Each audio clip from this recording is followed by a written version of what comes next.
Hello, and welcome to The Art of Being Self-ish. I'm Dr. Sims, a licensed psychologist, and on this channel, I discuss ways that you can take care of yourself or be selfish so that you feel nourished and filled enough to take care of others. Now, while we will be discussing topics related to mental health on this channel, this is not a substitute for therapy. So welcome back to another week of The Art of Being Self-ish. This upcoming week is National Eating Disorder Awareness Week, or what I lovingly like to call it from a previous place of employment, Love Your Body Week.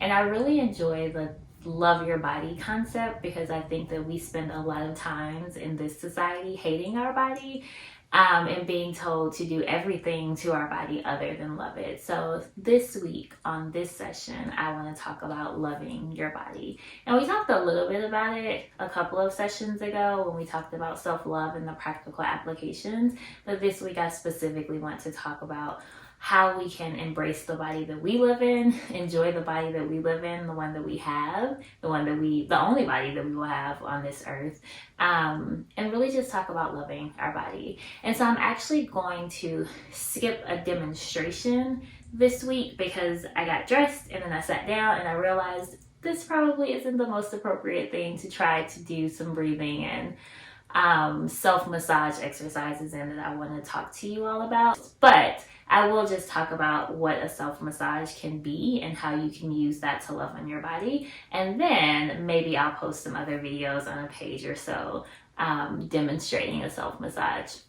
But in terms of doing a self-massage, which I think massages are great ways to love on your body, and sometimes you either don't have time, it's COVID and you're not allowing anybody to do a massage, or you can't afford a massage because they might be more expensive. Whatever the reason is that you may not necessarily be able to have access to a massage, it can also be a really just comforting experience to give yourself a self-massage. So I would recommend starting at the top of your head and working your way down to all of the primary or even the not as primary parts of your body, and just in circular motions give yourself a little massage. So if you start with your head, you massage your head for a couple of minutes. You can take it down to your temples. You can take it down to your neck, to your shoulders, your biceps. Look at me, still doing a demonstration anyway. You can do your hands. You can roll your wrists. Take it down to your tummy, down to your thighs, your calves, your shins, all the way down to your ankles and your feet, and literally just moving in a soothing circular motion, giving some nice squeezes to those other parts of the body that you can. That is such a soothing, relaxing, and calming experience, and I would definitely encourage you to try it out. It only can take a couple of minutes. It could also take 20 minutes, an hour, depending on how much time you spend in each portion of your body. But I would definitely recommend giving yourself a self-massage to show your body some love this week. And then moving into this conversation about loving your body. As I mentioned earlier, in so many ways, we're often told that our bodies are not the standard of beauty. So particularly for Black women, there is so much commodification of attributes of Black women. So now, like having larger lips and having a larger butt, which is typically associated with the Black body, and we're going to talk about that in a couple of minutes as well. It's more of a commodity now. It's trendy. It's something that's cool. But for Black women who naturally have more curvy features, who naturally have more fuller lips, a fuller nose, those things are often made fun of and ridiculed and criticized. So the idea of us trying to embrace these things that the world will often tell us is not attractive and is not beautiful, it can be an extremely challenging experience. Like, I remember when I was growing up, I was made fun of because of the size of my nose. And this didn't even necessarily come from the dominant culture, if you will. This was from my peers.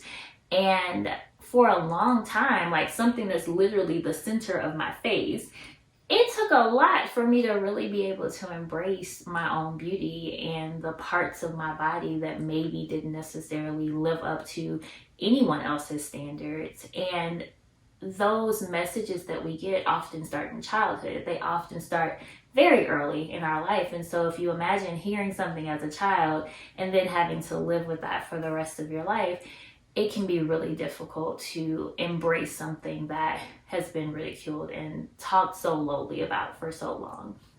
So usually when we're coming into this space of reconciling and really working to love our body, we're bringing with us years and decades and a long history of being put down and being made fun of and not being accepted. So the work of loving our body is that much more complicated. So what I want to offer today is just a few kind of practical, if you will, behavioral, if you will, steps to take to start the process of loving your body. If you already love your body and you just want to enhance it a little bit more, I would definitely encourage you to do these as well. One of the things that I'd like to talk about is focusing on the body in a descriptive way of what it can do. So instead of thinking my arms need to look more toned, I like to think personally, because I love giving hugs, which is one of the reasons the pandemic has been really challenging for me. My arms can give really good hugs and people really enjoy and really like my hugs. So instead of thinking about whether or not my arms are toned, I think about the hugs that I'm able to give with my arms. Or if I was a runner, right? Being able to run and the strength and the speed of having legs, that is a wonderful thing to love about your legs. Your eyes, they allow you to be able to see all of these beautiful things in the world.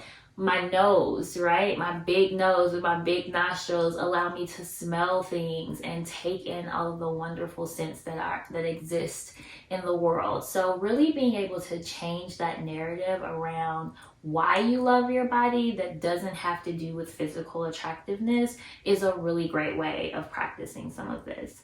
The other thing that I would highly recommend is looking at your body.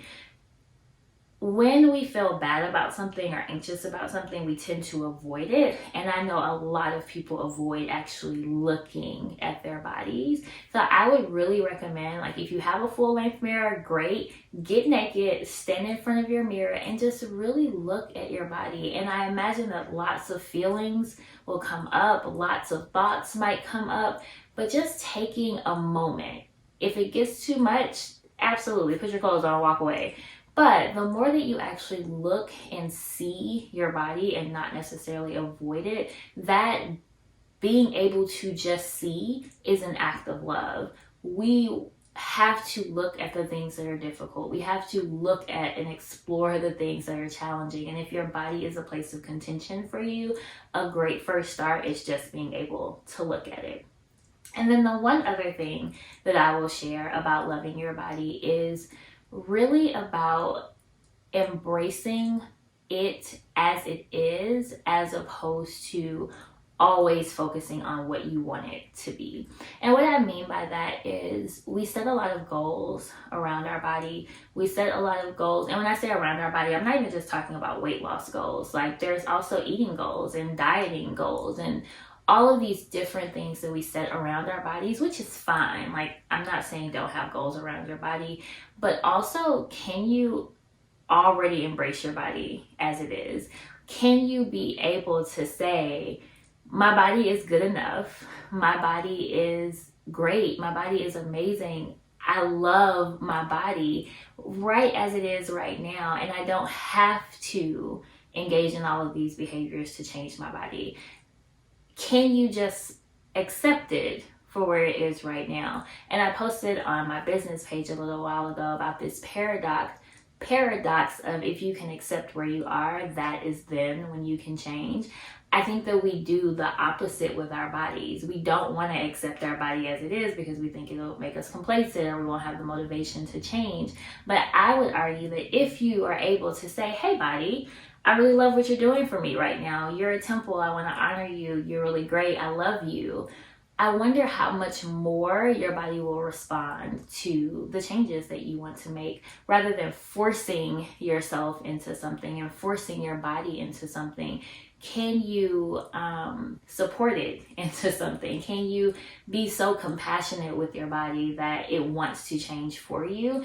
That energy around embracing and accepting your body, I think, can make a really big difference in how your body moves and how your body functions and how your body grows and changes. So those are my 3 things for loving your body. There's so much more that I would love to talk about, but something that I mentioned earlier in terms of coming back to that I'll just briefly touch on is this stereotype of what the Black woman body is, and how that can be so ostracizing for people who do not meet certain characteristics. And this is so, it's so much that I want to say, but I think that there is a subset maybe, or there's a group of women, and I can honestly speak for myself, like I am not curvy, and I know that a lot of people will say, well, you're skinny, and so you can say these things about bodies and loving your body, but the point that I'm trying to make here is that it's not about being skinny. And even skinny people or people who are in thinner bodies have issues around their body, because in a lot of ways there's this celebration of curviness, and there's a celebration of having a bigger butt in the Black community. Like there are these stereotypical ways of embracing the Black body, and even that commodification of the Black body, that this other group of people who may or may not even fit into that norm are often also criticized and ostracized. And then when I think about, like, there is this perfect body shape somewhere in the Black community where it's not too big and it's not too small, and nobody seems to know what it actually is. So the point of all of this is there is no typical Black body. There is no way that as a Black woman your body is supposed to look. The way that your body is supposed to be is healthy, and the way that your body is supposed to be is functioning, and the way that your body is supposed to be is supporting of you. And so regardless of what these stereotypes are supposed to be and what the messages that maybe even family, friends, peers, society are telling us, we have to be able to push those away and focus in on what we have in front of us, underneath us, within us, who we are in terms of our body, and we have to be able to love that. So as always, if this is a struggle, if you're struggling with an eating disorder, that's another topic, the idea that Black women don't have eating disorders, which is completely false and inaccurate and prevents people from getting help. So if you're struggling with disordered eating in any kind of way, if you're struggling with an eating disorder and you're keeping that a secret, and that's something that's shameful because that is not what Black people do, I would highly encourage going to a therapist. That's not something that can change just by standing in the mirror and looking at yourself for a couple of minutes. It could be a great addition, but there's a lot more that goes into that. And so recognize if there is a larger issue and get the help that you need. So yes, those are my actionable steps for this week. Do anything this week to practice loving your body. And of course, we're talking lifestyle changes, so I want it to be forever. But definitely take the next week to practice loving on your body. And I will see you next Selfish Saturday.